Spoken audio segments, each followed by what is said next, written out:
Ladies and gentlemen, welcome to the Vox Podcast. It's Mike and Tim and Seth Erie Yes. coming at you live. In Columbus, Ohio. Yep, in Columbus, Ohio. Absolutely. And ladies and gentlemen, we are delighted to be a part of your life today. However you're coming at us, we are not affiliated with Vox Media, just to be clear. There is a new name that's coming, and it's going to be glorious. And I want to thank Charisse, and I want to thank Lisa, I want to thank Josh, and I think that's it for the last week. No, Robert, for coming on the Patreon team. You guys are amazing. Thank you for that. I just learned today how to do live stream for patrons only. So I looked it up and went, yes, you can do live streaming for patrons only. So look at you, tech wizard. Oh my goodness, tech wizard. Yes. And so anyway, it is super exciting to build that community and see that community grow and develop. And thank you. Seth, do you want to say anything to the Vox community here? Yes. Okay, what do you want to let them know about, buddy? Good morning, buddy. Welcome to Vox Good morning. Podcast. Welcome to Vox Podcast. Subscribe up here. So glad I'm here. This Mr. We are. There's Justina. It's super quick episode. It's snowing episode. It's disgusting up here. It's disgusting up here? No, it's snowing. Oh, it's snowing. Yeah, we had a boatload of snow in February. My goodness. So thank you. Thank you, Seth Theory, for that weather. What's it doing now? Give me the weather report right now. What's going on outside? I'm out. It's melting. That's exactly right. It do a melt, which yes. There you have it, sports fans. Yes. Yes, it's like I'm in hot yoga all the time. Timothy, John, we have a guest today. We're just nerds for anything that has to do with how you can understand or misunderstand the Bible. So a friend of mine from years and years and years ago named Dan Kimball wrote a book called How Not to Read the Bible, and of course I'm in, just automatically in. So we have a great conversation with him. He is such a fun guy and a good friend, and we hope you enjoy it.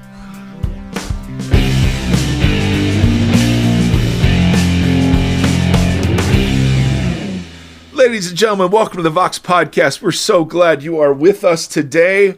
This is Michael Leary, Timothy John Stafford, and ladies and gentlemen, a friend of mine for over a decade, my friend Dan Kimball is on the show today. Dan has just written a book called How Not to Read the Bible, and the subtitle is the catchy part, Making Sense of the Anti-Women, Anti-Science, Pro-Violence, Pro-Slavery, and Other Sounding Parts of Scripture. Boom. So, Dan, hello, dude. How are you? I'm doing wonderfully well in Santa Cruz, California, out to Ohio, where you are now. Right? Yes. And you've been at Santa Cruz Bible for how long? Well, I was at Santa Cruz Bible Church for 13 years, and then Santa Cruz Bible Church planted Vintage Faith Church, and I've been there now 16 years. Dude. Wow. So you must have started when you were 10. I mean, that's, if I'm doing the math on that, that puts you in your 30s. So that's incredible. Yep. So tell us a little bit. So you go through topics, science, women, slavery, all of the big questions about the Bible. But I thought we would start by asking you a question that Tim and I often ask on air and off. And that is just why is the Bible the kind of book that requires books like yours?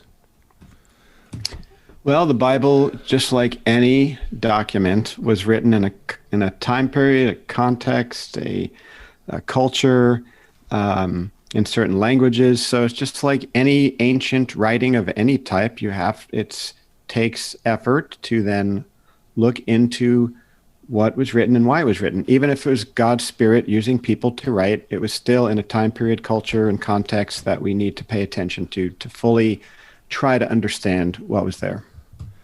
Do you think, and this is where, so I totally agree that the scandal of particularity around the Jesus thing. It was in a specific time, people, culture.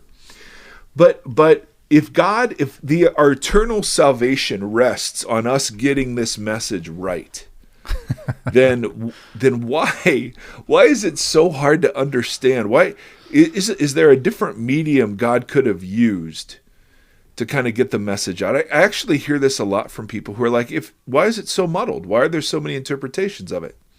What are your thoughts on that? Yeah, I mean, well, God obviously could do anything God wants, and he's all wise and knows. And he chose to do it this way. He chose to have in writing and text for us, the Spirit's in us. And that can be also, I want to say, dangerous. That's the wrong word, because some people say, no, God's saying this today, and God's saying this today, and saying that's the Spirit talking. But I would just say, for whatever reason, God chose to do it that way. But here's the thing. I don't think the Bible is that difficult to understand if we just put some effort into it.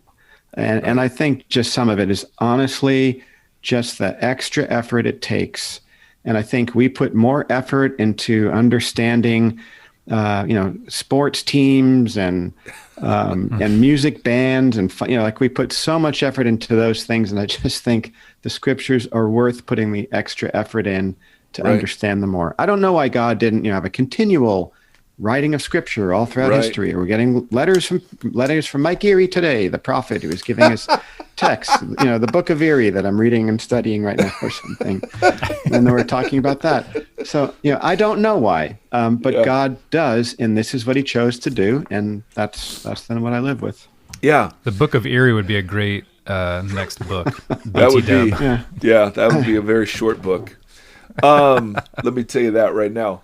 So as you began to approach this, because I think we've realized for a while now, the Bible, you even quote, I think it's Penn Jillette that said, the road to atheism is paved with people who've read the Bible from cover to cover or something. Yes. I don't remember the exact quote, but it's like that. And one of the things I love about you, Dan, is that you're super honest about the opinions and problems and concerns that people have with this. If you were gonna coach somebody who was new to the Bible, where would you have them start, and how would you have them, like 101 stuff? How would you have them approach it? Kind of knowing what you know now. Yeah, well, I don't want to say this. I don't want to make it difficult. It depends on the person. I might have differences depending on where they're coming from and their already understanding of Christianity or not.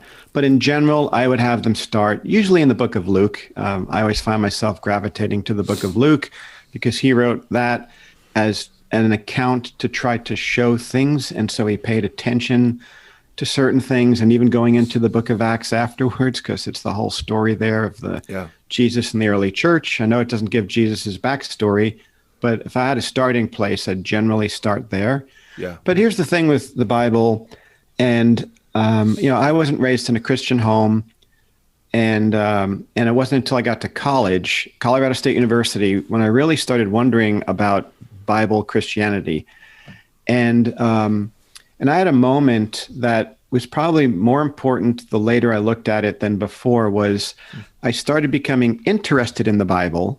I had nobody witnessing to me, no parents saying, read, go to church or go to group meetings. And and it was more of a curiosity thing from reading a pamphlet from a Christian club on campus that claimed Jesus was the only way. But then when you start reading it, my friends actually started being concerned if I was in a cult or getting interested in a cult. Right. Now, but if you think of this, they were interested, they were concerned for me. So this wasn't like a bashing Christians thing or bashing church. It was honestly asking, are we, and I always want to plead with Christians to never forget this, back out and look inside at what we believe. Yeah. We believe in a man who died and then came back from the dead, like right there, like, and then like, no, we believe him. And one day he's going to return and then take us all up to heaven. If you hear that from the outside today, it sounds very cult-like. Yeah. And a lot, and we also remember him by drinking his blood and eating his flesh when we meet, right? Yep. And he was born of a virgin. No, yeah, right. And he was born of a virgin, right? So now I believe every single one of these things, and I die for those things. So like I believe they're true. But we can't forget in our world today that when you hear, when you hear this, there's always a catchphrase, post-Christian, post-Christian. It wasn't just post-Christian in styles of music that we're talking about. Right. It's post-Christian in terms of, I have never heard of this before. Like I heard in a supermarket, a kid asking his dad, "What's that?" And he was looking at it was a card with a cross and Jesus on it. And the guy's like, "Oh, that's some dead man on a stick." And I remember he said that because that's how they think of it, right? If Right. you've never heard of any of this before, it does sound cult-like. It does. And again, it's not, but for many, many reasons. But that's why the scriptures, I just think we're in a time period where we have to put effort into understanding that, because now they're being pulled out. And like the quote that you said, the fastest road to atheism is by reading the Bible. Because a lot of Christians have taken the easy route and only looked at the nice verses. And now it's the crazy sounding ones which are being brought up to the surface and attention paid to those. Right, right. And there seems to be a general dynamic of, it's not just that there are people pointing out the weird verses in the Bible, but it's also, I think there's a tendency even among us who've been raised in sort of Bible environments to feel like we never had the opportunity to ask questions and raise issues without sounding like we were doubting our faith. Right. Was that your experience growing up? No, I mean, not my growing up, experience growing up obviously. was I didn't have Right. I didn't have anything. So Right. I was meaning more as you see were growing up why. in the faith. Yeah, I can see why, if there was a repressive nature of like, don't ask that, you're backsliding, or Right. and that's a bummer to hear about, and that would be a sign of a cult, actually. Like, don't ask questions.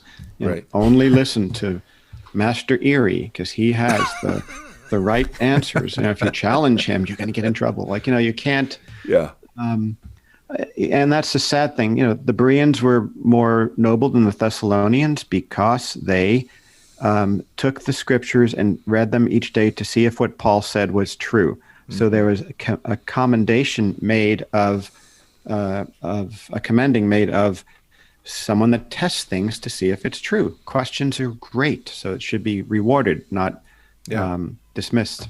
So if somebody just asked you, why do you buy this story that we just told and said from the outside, it does seem a bit out there. Why do you buy it?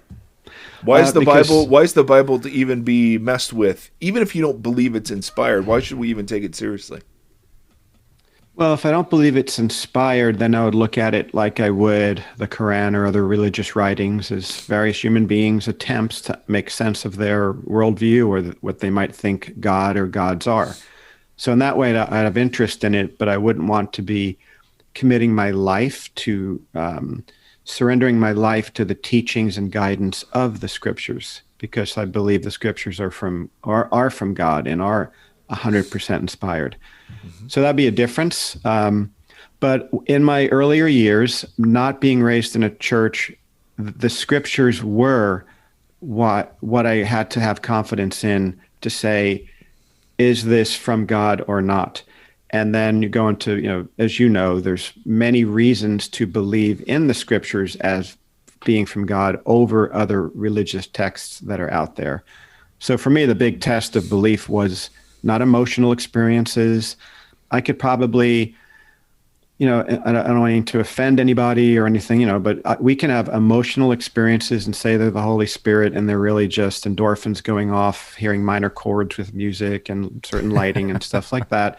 I understand those, and God can use all of those things, but I'm very, cautious about ever equating an emotional experience saying that's God. Yeah. What I'm not as cautious with is taking the truths of Scripture and then applying them to my life and understanding this is who God is saying he is. Yeah. So you've been doing this, preaching and teaching and pastoring for over 20 years. Yes. Have you, or how have you had to change the way you talk about the Bible in that time? Well, I mean, and everybody's story, you're coming from a background of some sort. And I think because my background was always somewhat reserved, skeptical, is this true or not? My bent always has been trying to give more explanation of why I would believe something is true and not just say it, take it for granted. Yeah. But I do think in today's world, there's more. I think even in my, in the 30 years now, like about being in ministry, basically, I think that when I don't want to use this as a cliche, but I do, the post-Christian time period we're in is there aren't assumptions anymore of belief. There isn't like you already might know this or agree with this or ethics or morals or values. So you can't make assumptions like you used to, which does mean thinking that through more as you teach. And I also, this is great. I mean, what I appreciate about the challenges to the faith is that it does make us work harder. I would dread, I mean, you've been teaching and everything you teach through the podcast now. My nightmare of horror ever would be that I am teaching something, especially that affects somebody's life, and I am not doing the deep enough research past surface reading to make sure I'm not steering somebody wrong. Yeah. And that has been thematic for me because man, what a dreadful thing if we are giving people advice or life-changing decisions that they make if we are just doing it at a surface level of understanding the scriptures and what we're teaching. Yeah, no, for sure.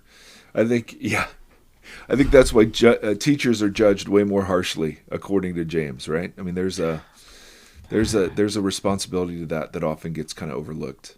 Yeah, absolutely. I mean, if I'm saying, an easy one, if I'm saying another faith is not the way to God, right? I mean, I better really, what an offensive, crazy thing to say to someone that might have a different belief.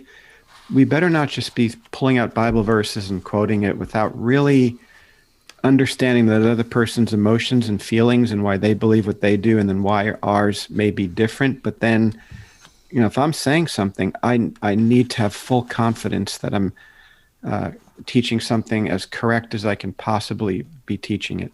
Yeah. Especially in today's world, because we're so counter culture with many of our teachings. So the list of topics dealt with slavery and weird Old Testament laws. Is the Bible anti-woman? Do we have to choose between science and the Bible? My God can beat up your God. Does Christianity claim all other religions are wrong? And then the horror of God's Old Testament violence. So these are really, really powerful subjects that have, I don't know, elucidated a lot of or elicited, a lot of scrutiny. But before you get to those, you lay out sort of a four-pronged list of how we should approach each of these, or how we should approach the Bible. And that's kind of where I want to spend a bit of time. I'll leave the people that are interested to read the book and to see how you wrestle with these texts. But you advocate an approach, even before you get to the texts, about how it is that we ought to understand the Bible because of the kind of thing it is. So I'm going to quote these to you, and I hate doing this, but I'm just going to say, okay, so here's something you say, Dan. Talk about it. All right, Dan? Yeah, so here we go. The Bible is a library, not a book. Go. When we open our Bibles, we are trained naturally, and now it's on our phones, or it could be on our iPad or digitally. So when I'm saying open up our Bible, people do it differently today. But however you do it, we are not opening up a book like The Lord of the Rings that has a beginning and an end, and there's by a singular one-person author and something like that. We are walking into a library. I've trained myself to visually, when I open my Bible, I'm visually walking into a library. I'm looking over in the left section, and there's the history books and the law books, and there's the poetry books. And then not only there, but then there's different time periods of history and different time periods of laws. And unless we open the Bible and understand that, we could be pulling out a poetry book and thinking it's law, pulling out a law book and thinking it's poetry and coming to all kinds of incorrect conclusions. Right. If we don't understand it's a library, not a single book. Right. So you can't read it. You can't read everything the same way. That's the point. Yeah. You can't just open it to any passage and say, "Oh, this is what this means to me," and call that a day. Yes, I mean, and that's one of the major ways we goof up. Is right there. Yeah. No, that is such a big deal to understand genre and to understand that you don't read poetic narrative the way you read history or whatever else. Yeah, it actually makes Bible study to me is more exciting that way. Like I'm getting to go into this ancient library, and over there, there's the scrolls of ancient Israel history, and over there's some of the law, and there's some of the poetry books and wisdom literature. And so it's like, if I pull wisdom literature off, I'm going to look at it differently than law to the Israelites. That's right. So that's what's amazing about the Bible, and which I love. There's letters to churches, like to church, post Jesus, post law churches. I'm going to read those differently than I would another book. So it's a wonderful thing when you look at it, and it makes Bible reading adventurous. Yeah. Yeah. We are a bunch of Bible geeks too, because we find that beautiful. Everyone else, probably not so much. Not everyone, but you know what I'm saying. But that's the Bible. That's right. That is the Bible. So we all should be thinking that, but we're not. I don't think we're taught that as much, and it's not in the culture of many of our. That's right. Spaces of worship and things. So. That's right. No, God said it.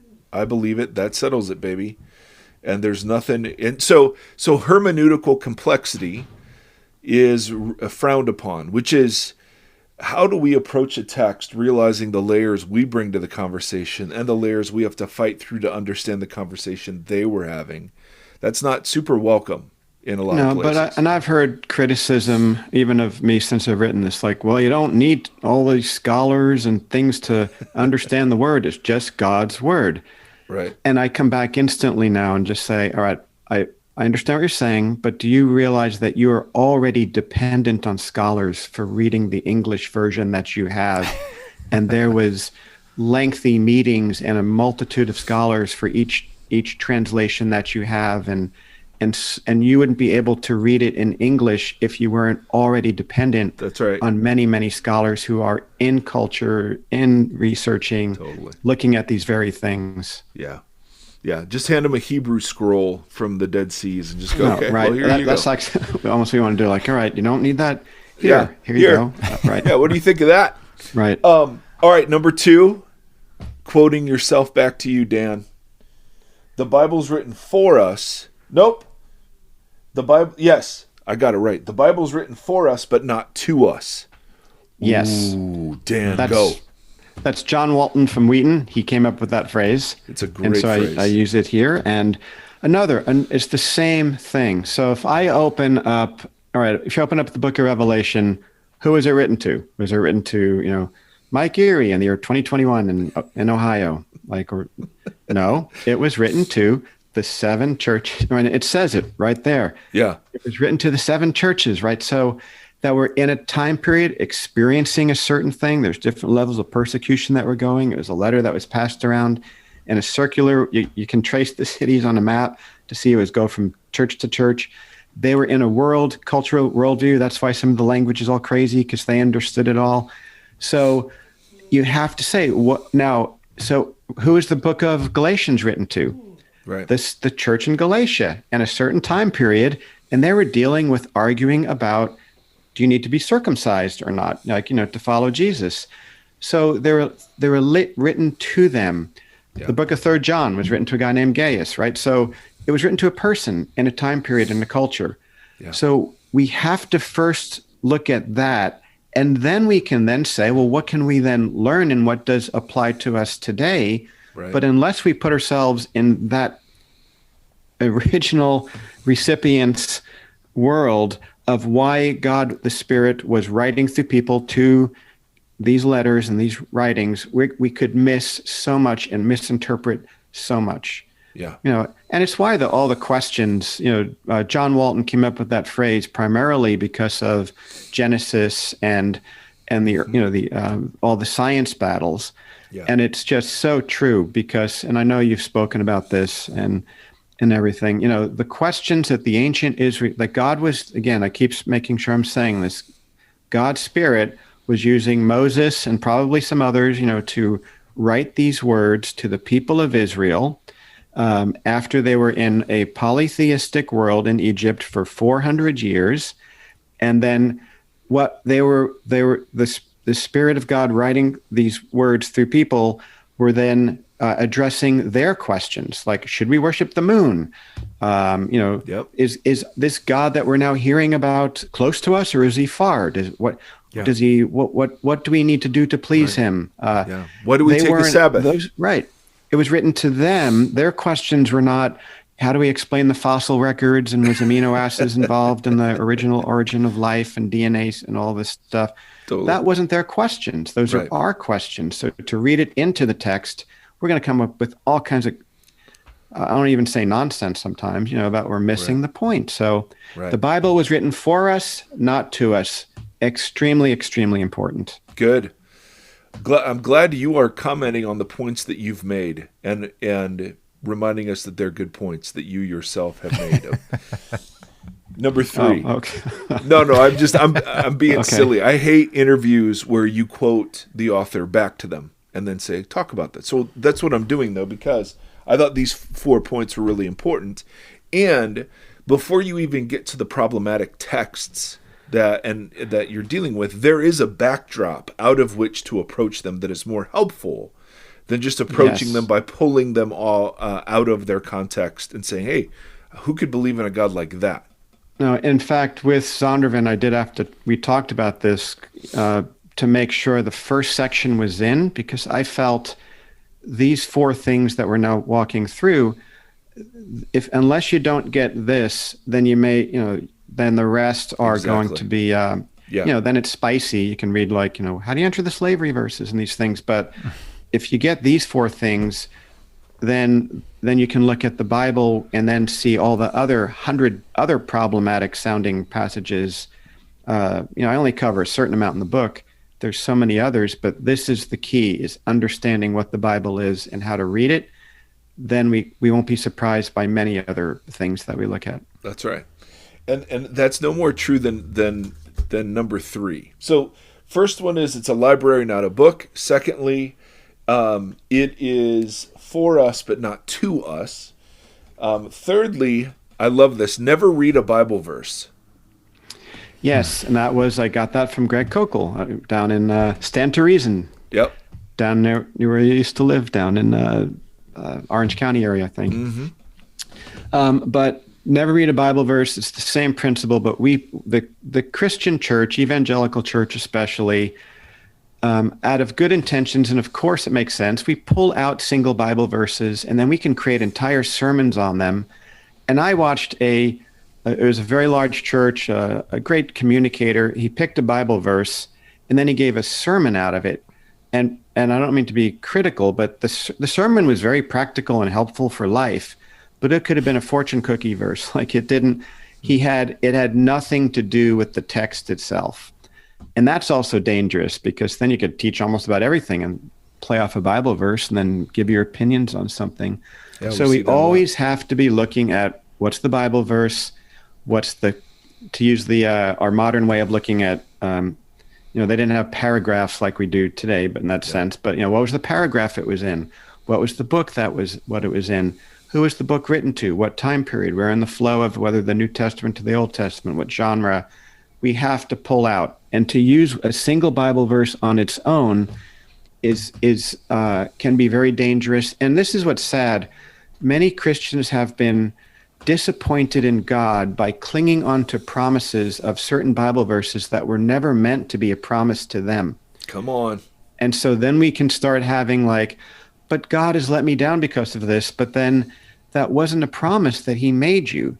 And so, because you're just looking at a verse, and likely you're misunderstanding the verse if you're not looking at the whole context there. And it may have been a promise made to the people of Israel, or in the temple dedication, or something that we then extract out, put on a coffee mug, or memorize it, and then we're disappointed if it doesn't happen when it wasn't again, written in that way. So never read a Bible verse.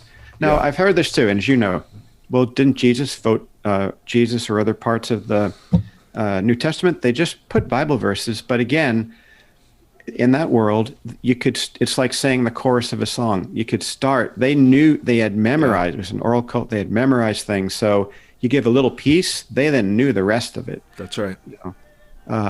You think of a song. What's a song?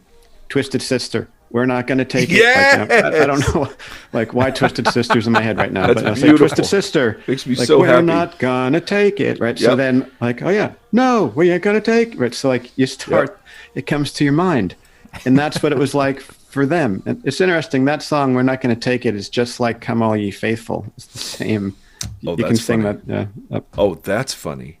Yeah, you we're start singing that. not gonna take it. Okay. Oh, come all ye faithful. Right? That's see, you don't. That's not in the book, but should be, Dan.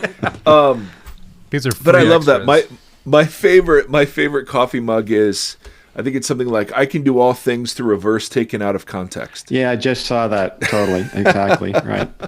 And it always struck me, like the Jeremiah, you deal with this too in the book, the Jeremiah 29. I know the plans I have for you, and then you read the context, and you're like, yeah, I don't want to get to the I know the plans I have for you. That's wait, right. Yeah, that's 70 years of exile. Well, even silence. recently with COVID, you've seen, the verse that's the second Chronicle. I'm going off the top of my head. Where, if my people come and pray, then I will. If I do this, then I will heal the land. Right. So you're applying that to a virus in today's world that was not what the promise that it was. Now, Totally. But it was written for us, not to us. We can look at that and say, what does God want posture for His people to be? Humble, prayerful, absolutely. Like that is how we should be posturing ourselves before God. But there's no promise that He's going to heal something, because that was a specific promise to a specific people when that verse was there. Right. But we can learn from the posturing of ourselves and how we should approach God with humility and prayer, for sure. Totally. And then lastly, number 4, it all points to Jesus. The library is about Jesus. Talk a little more about that one, only because I think some people don't see how shellfish and the Levitical laws apply to, or would lead us to Jesus somehow. Yeah, and a great resource for this is the Bible Project with Tim Mackey and John Collins, because I think their mission statement has all leads to Jesus or something like that. Yep. And so they're such a wonderful resource of this type of what I'm talking about here, because everything does eventually point to Jesus. Is thematic, moving in that direction. Laws were set in place for one understanding we're in need of a savior. Also, to be distinct from others. There's everything we see, and Jesus himself, in the road to Emmaus said, the Old Testament did point to him. He was threaded throughout.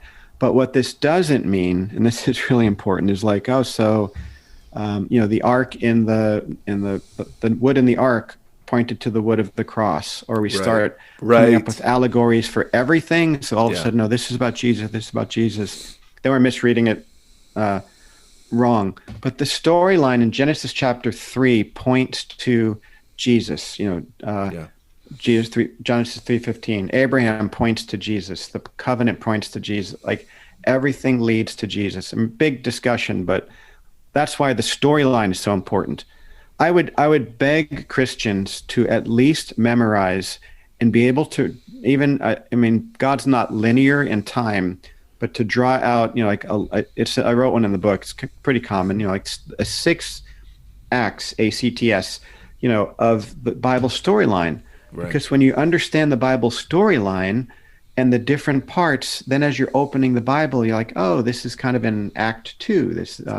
This part was in Act 5, where, and what I mean by that is, there's the different acts are God creates, humans rebel, redemption initiated, redemption provided, mission to all nations, redemption completed. N.T. Wright uses these same 6. The Bible Project uses these same 6. He stole them from you, is what I heard. Yes. No, well, Tom, as I call him, he texts me often when he's stumbling around with something. And he's like, "Hey, Dan, what do you think?" And so I say, "Oh, Tom, you should know that by now." No, but it actually is very helpful because the gospel isn't just the tiny sliver of that story that has to do with Jesus dying. The gospel is the whole story of which Yes. Jesus is the culmination. Yes, yes, yes, absolutely. And that's what I mean. When someone's like, "I'm bored reading the Bible," I'm like, "Oh, that's like, you don't understand the Bible then, because you." And I understand it's sometimes you have to force yourself, and it's a little dry maybe to. But when you start looking at it like that, why do we get more excited about the Star Wars story than we do the Bible story? You know, like Yeah. many Christians can articulate more about Star Wars than they can the Bible. I can do both. I just want to say it's possible to do both. No, well, it's fun. I mean, I'm a Sun Records studio nut. I mean, I love music history, so I'm deep in that stuff all the Yes, you time. So are. I'm not saying don't only read the Bible, I but know. yeah, but I think as a follower of Jesus, we certainly should have a basic understanding. If we know less about the Bible and the storyline than we do about our favorite band or about Star Wars, I do think something's off kilter then. Yeah. For a mature Christian that's gone on in years. Yeah. So I think the big point we want to leave people with, if you're interested, and I know tons of our audience are interested in these topics, these big topics that you're working through.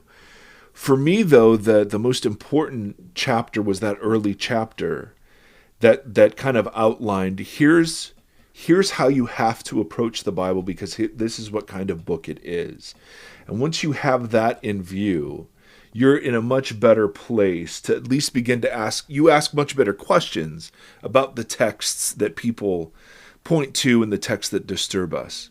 And so I really wanted to camp there, Dan, because I think that is so often where the ideas are won or lost, right? It's you can frame it and you use memes. It's hilarious. You've got a dozen memes in there, but you use memes as a great example because it's pretty easy to grab a verse, put it on a meme, and go, yes, how ugly is God in this?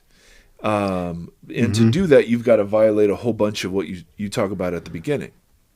Well, and this is why I feel, I don't know if the word's urgent about this, is that we're at a time period where so many Christians don't know the scriptures. So there's a vulnerability already, especially the younger you are, the less you know the scriptures today than even in the seasons of ministry I've been in. Overall today, I mean, you see the studies, even many adult Christians are even pretty biblically illiterate. And I'm using that word nicely. So there's a vulnerability already in place, and the sadness of missing out, knowing the fullness of the gospel and Jesus and the Bible story. But then you put onto it now the more recent. When I say the word atheist, probably 98% of atheists are just kind, loving, beautiful, wonderful people that just say, like, I don't believe what the Christians or other religions believe, but I'm just busy with my own life and leave me alone. There's 2% or so that are extremely activists, and they are the ones that are posting memes up, taking Bible verses like "women be silent," go home and ask your husbands questions. It's a disgrace for a woman to speak up in the church, putting out a meme with a woman's mouth taped shut or worse, and then Christians seeing this and getting caught off guard because it's a strong visual statement, or slaves obey your masters in the New Testament, and then seeing a horrific graphic, and then that Bible verse, and that's what's going on. And the urgency is it's causing younger Christians in all ages, but I'd say a lot of younger Christians who don't know, they've never been taught these four things I was talking about, or paid attention to these verses. They kind of maybe skim them, go by them, and now as they're being confronted with them, it's causing an acceleration of doubt, mistrust. What's the scriptures?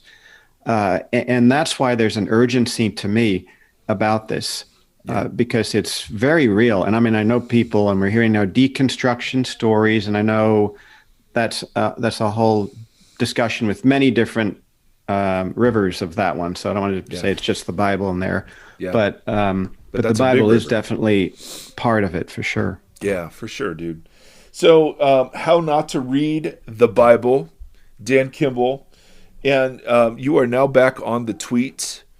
And what's your Twitter handle, Dan? Yeah, everything's Dan Kimball, DanKimball, Twitter, Facebook, and Instagram. See, it's nice to be so aligned and integrated.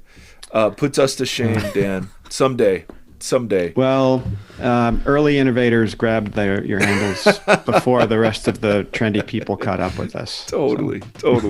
But man, thanks for your time today. I really appreciate you. Appreciate the effort that went into this. And I think there are loads of folks that will find this helpful. So if you're interested in kind of how Dan takes those 4 principles and applies them to the big questions, go ahead and check that out.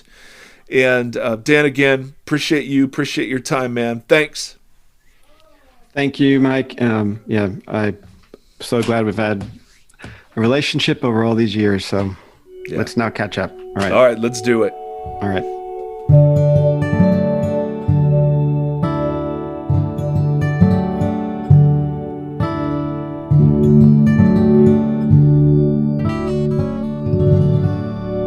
The voice of an angel.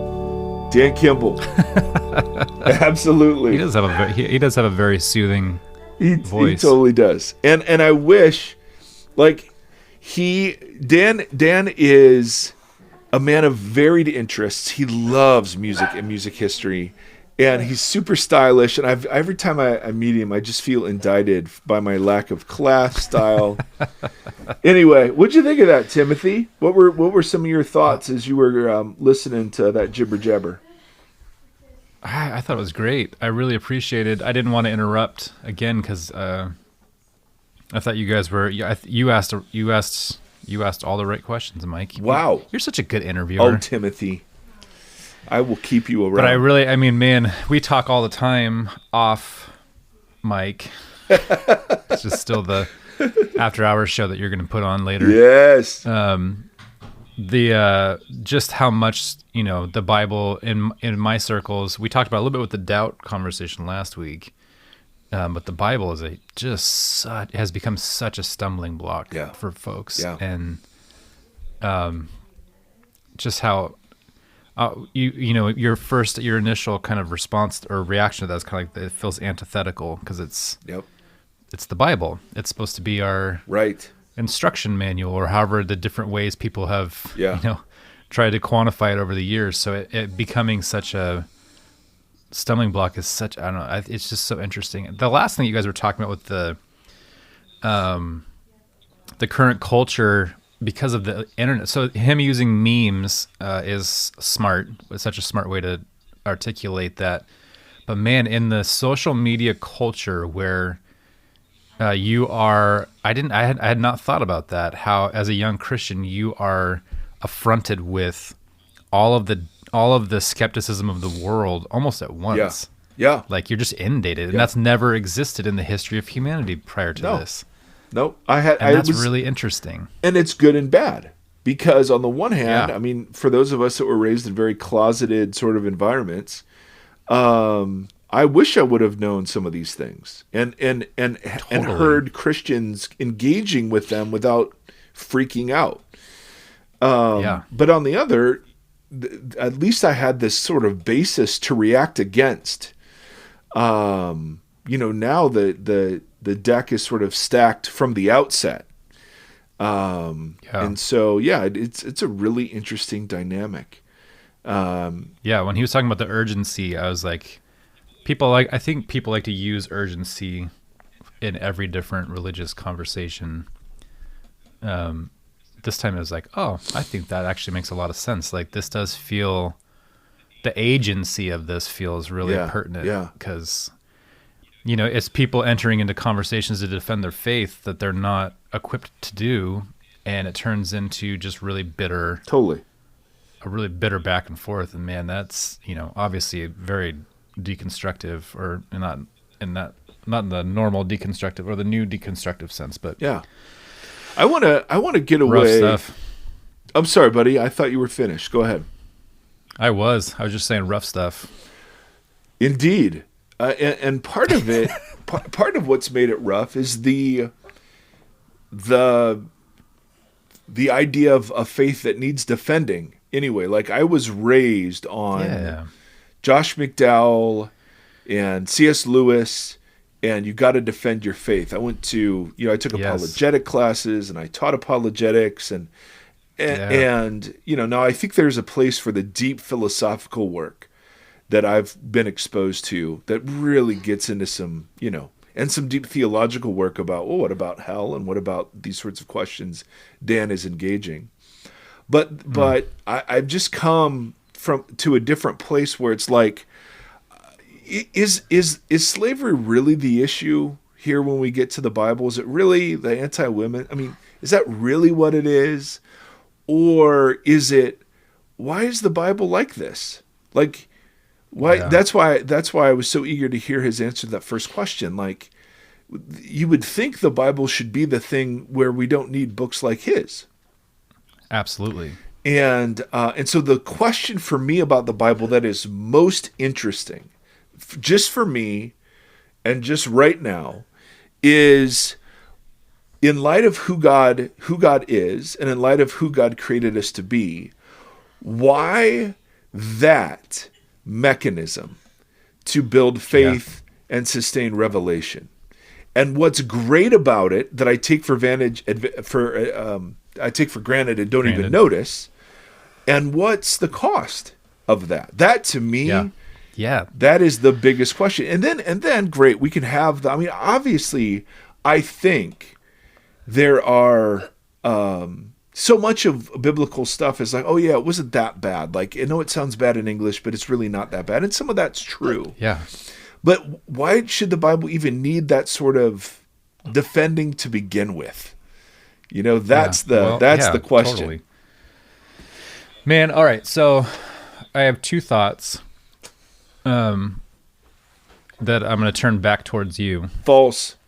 Sean and I, my wife and I, are built opposite of each other, and I have learned that is one of the greatest things possible, because we complement each other in the most random ways, and we speak into each other in the most fruitful ways. And she's very wise and offers so much to me, and we've never reached a plateau of you've arrived, you've made it, because as we go forward, she grows and evolves and is becoming more and more of she changes, right? She grows and learns new things and takes on new habits and traits. And so in loving her, I have to keep pursuing her as we grow. Yeah. And as we push forward. And I love it. I think it's so cool. And I love the fact that we'll never arrive. It's a process that I have to keep loving her and seeking after her, because I will never fully know her, because she's always growing and evolving. She's not static. I think it's magical. Yeah. And the Bible, I feel, to me, is the same way. And I know it's a stumbling block for people, but I love the organic nature of... So I'm always wrestling with this marriage of flesh and deity. And that seems to be the construct that God has struck with, obviously in Jesus. And then I found that to be the truth in prayer, or as I'm evolving on prayer and learning more about prayer, there's such a role that I play in prayer, in partnership with God. And then the Bible, it's written by man and inspired by a deity, but it brings all those things, bring interesting, organic, fallible, fun, complex, intricate things to the conversation. So the Bible, very long introduction to my question. That's a great introduction. But I love that I will never fully understand the Bible, that I have to do all the things that Dan is saying. If I was able to understand the Bible, if there was a how-to and you get it when you go to church the first time and you're like, this is it, I'd be like, oh, this is it? Right. And then I would probably have bounced a long time ago. Yeah. But I love that God is continually revealing and always growing and working with us and inspiring and pushing. So every church has a doctrinal statement, right? We have to have our three-pronged, Jesus is Lord, this is this, and the Bible is authoritative, and da-da-da-da. If the Bible, with everything that we just talked about, what does it mean for the Bible to be authoritative? Oh! That's what I'm asking you. Don't ask me. You know what I mean, though? Because Yeah. like in light of everything that we just talked about with Dan, and I thought those 4 points were, I thought that was great. Yeah. I really did. Yeah, yeah. And I think those are Those are really huge. pertinent and so helpful. Yeah. Is the Bible authoritative, and what does that even mean with all of that, with just the fallibility of mankind being both in writing and in discerning? Yeah. Yeah. What does it mean? Oh my goodness. Tell us, Mike. Oh well, let me just sit back here and tell you. I mean, Dan, you suck. Dan. I mean Frankensteinbeck. Tim, you suck. Frankensteinbeck is his Zoom My Zoom moniker. Frankensteinbeck, genius English prof. Tim, you suck because those are genius questions. And all I can do is tell you the things that I'm fascinated by in the hope that maybe someone else will be fascinated by them too. So I sit and I think, okay, the human divine partnership that we talk about all the time is at play here. And you've already said that. It's at play in prayer, but it's at play in everything. It's never going to be just God doing it when God can invite us into it. Secondly, that God is a person and that we are persons, and the kinds of persons we are require intellect, morality, agency, freedom, all of those sorts of things. God has disavowed himself from the outset of compulsion and manipulation and coercion. And so that he's automatically limited the kind of revelation of himself that he does this. He hides his face. Why? Because if anyone sees his face, they'll die, right? I mean, it's that, like, he has to. We all saw Raiders of the Lost Ark. We know what Their faces happens will when you melt. open that thing. We know exactly what happens. You melt like a cheeseburger. And so yes. So what the Bible is a way that honors the dignity of personhood on both sides. In the following respect, it's ambiguous. And so you find whatever you bring. So it's a revealer. This was true of Jesus, right? When they prophesy over the infant in front of his parents. This son of yours, Mary, will cause the rise and fall of many in Israel. And he will be a sign that is spoken against. And so in one sense, the Bible is similar. That it is a reflection of what you bring to it. And that makes sense if you're trying to honor the dignity of personhood. Also, It means that there is, because God has limited God's self in this way, it means that there is no possibility for unambiguous communication. Even speaking, the text will say, people think it's thunder. Or writing on the wall can be misunderstood and misapplied, right? There's the only way to ensure that God could make us infallible would be to either hijack us or to do violence to us to make sure we understand. If he's going to honor communication, notice how he does it in prayer. Your analogy was exactly right. It's the power of request. So here what he's done, he's honoring the human divine partnership. So it's the Bible is fully human. It reflects ancient worldviews. There's personality in there. There's stuff in the descriptive parts of Scripture that God would never approve of, and says in other parts of Scripture that he doesn't approve of. But it's in there. So he honors that, but then he also honors the dignity of human personhood, because if he compelled us to belief, we're no longer free.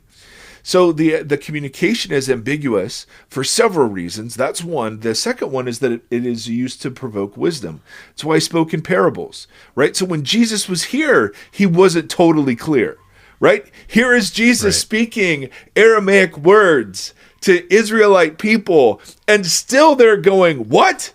What is this guy saying? And then God inspires the apostles to write, and Peter even has to say of Paul, dude, Paul writes some things that are really hard to understand. Even the 10 Commandments, right? I mean, that's as clear and direct as communication as you could get, right? Clearly, God is on the mountain. clearly we've not just invented these laws. They're on stone tablets, whatever. And there's still a whole bunch of discussion we got to have about these things.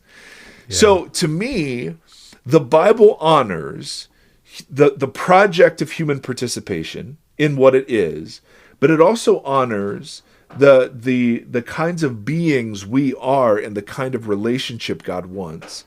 And then thirdly, it honors to me, and I'm riffing here, but it honors the kind of thing that God values most of all, which is love chosen in the midst of uncertainty.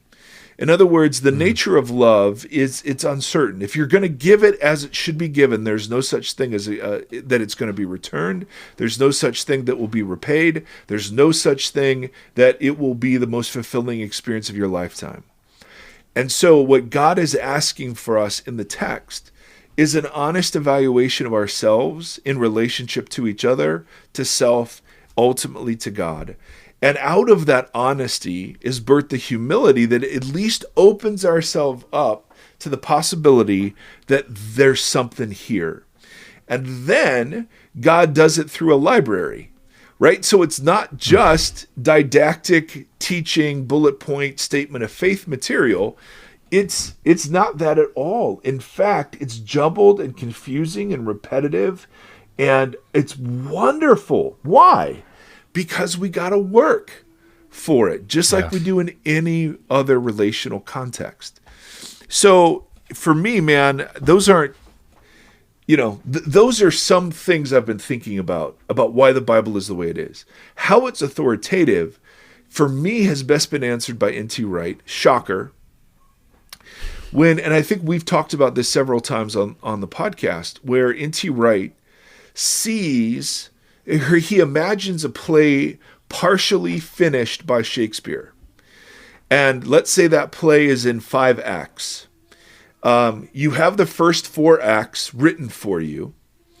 And then you have the beginning of the 5th act and the end. You know how the story ends, but the author has died before finishing the play. And you are invited to improvise the middle of the 5th act based, and he determines, so what's a good improvisation or not? Well, does it fit with the acts that came before? Right. Does it sound and feel like the author? Does it fit with what's coming? Right? Is it internally consistent? Does it have the text, the texture and the feel of the author? And so N.T. Wright says, listen, the Bible is inspired the way that play would be inspired. We are all compelled by the author. The author has allowed us to improvise the middle of the 5th act, but there are some improvisations that are more faithful than others. And which are more faithful? Those that honor the first 4 acts and the beginning and ending of the 5th, and that reflect the character of the author. Which means, and this is such a profound point, that it isn't about the list of rules. It is about a way of being human in the world that witnesses to the reality of the risen Lord Jesus and the coming kingdom. And when you look at it that way, to me, it's completely authoritative and inspiring. Because I can't, if I'm looking for the text that says, hey, what kind of bathroom should we have for transgendered people? I can't lift a text and find that. I've got to improvise, right? I've got the command to love my neighbor, and then I've got seeming instruction that says God created the male and female, right? And I've got to figure out how to put all that together. But totally, the last thing from the last Sermon on the Mount episode, I think it was that, when you were talking about, our friend Kevin got mad at me for not making a Red Hot Chili Pepper joke about, because the original guitar player for the Chili Peppers was Hillel Slovak. Nice. And it was on the tip of my tongue, but I thought no one will know what I'm talking about. I don't. But Kevin would have. I don't know that. Yes, our friend Kevin. But Hillel, the standing on one foot, and the nice. Everything else is commentary, right? Yeah. The golden rule. Yeah. What do I take from this? Everything else is commentary. And everything you just said is jives with. I mean, I thought that was such a compelling story and statement. Yeah. And I've thought about it a lot because, man, discernment is just the word of the year or the word of the whatever, but it's, right. learning how to discern everything that you just said. Like, you have to know how you are constantly trying to learn how to interact with all of this. But you just said that's what you do with your wife and your kids, because no one's static. That's why I led with that long story. That's right. No, but that's the exactly right parallel. The text isn't static either. That's the thing. Yeah. So I love it. I love that. So to me, I disagree with those who say, well, there is no interpretation that's any better than any other interpretation. I don't think that's true at all. Right. But I do think that the Bible is the kind of thing that, as the cliche goes, it reads you as much as you read it.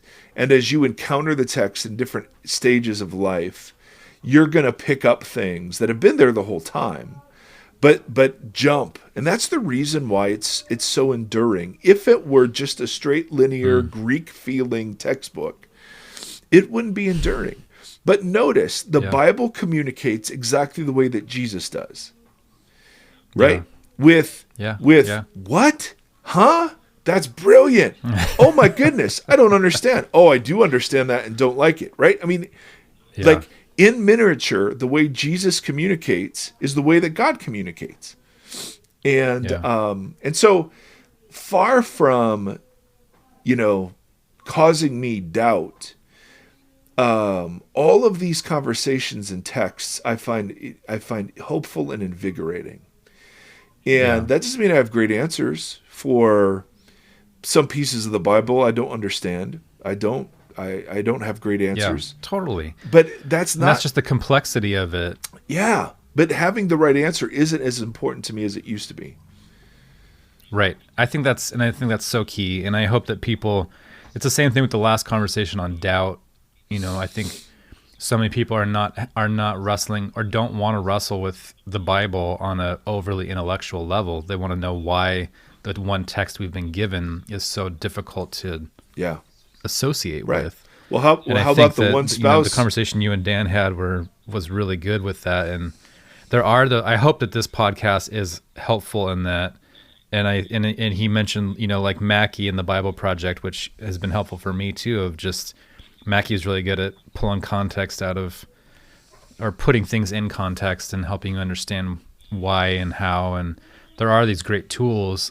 I just hope it's encouraging for people that are struggling with the Bible to be like, to hear this stuff and just be like, yeah, totally. This is this organic thing that God is using, but it is like all of that complexity I think it's magical and fascinating. And I hope it's encouraging for people to associate or to reassociate with or re-engage with, or I don't know what I'm saying. Yep. See, I just think a flat view of the Bible, far from being a high view of the Bible, is the lowest regard for what it is, because it doesn't respect how it comes to us. And because it doesn't come to us as a flat textbook, we dare not just sit imperially, over the text and say, well, it says here X, and so X. It's just not. God never intended it for just to be lifted like that. That's why the Bible is always meant to be read in community. Yeah, great, totally. It's so frustrating that that's exactly how it's been used. Yeah. In large part for so long, and look at where we are. What's a Greek inheritance, right? We're here to win arguments, make points, and I've been that guy, and there's part of me that still is that guy. Like, if you're going to argue that women cannot teach, I'm going to go after that sucker, right? I mean, and I think I'm right. And so, and some of those things are so important because they're oppressing somebody, and they're unjustly oppressing somebody. So I think we do have to be like, whoa, slow your roll, right? But I would also go after some of the central facets, like, hey, happy Easter, Jesus didn't rise, but his resurrection's a metaphor for hope in the world. Then that's just not what Christian is. Let's call that something else, but that's not Yeah. Because Christianity is both. It's an improvised faith and it's an inherited faith. And so we've been inherited certain, and either you trust that God was competent enough to arrange for us to receive what he wanted, or he's not. Yeah. And if he's not... totally. And so I see the conservative flat reading of the Bible as equally offensive as some of the progressive readings I find that just don't deal with anything that's uncomfortable. And those are some of those lenses that Dan hit on, and good stuff. So anyway, brothers and sisters, Tim, I love doing this with you because you ask such great questions, and you bring out flavor in the conversation that wouldn't be there. So well done. Vox listeners, you guys are amazing. Thank you for giving us yet another hour of your time. And as always, if you're up for it, like us, rate us, subscribe to us, support us on Patreon, whatever you want to do. We are just grateful for all of it and very honored to be a small part of your journey. So till next time, friends, thank you.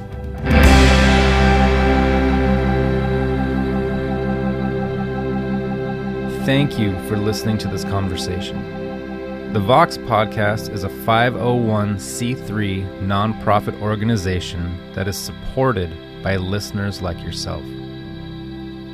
If you'd like to partner with us, you can do so at patreon.com/Vox Podcast.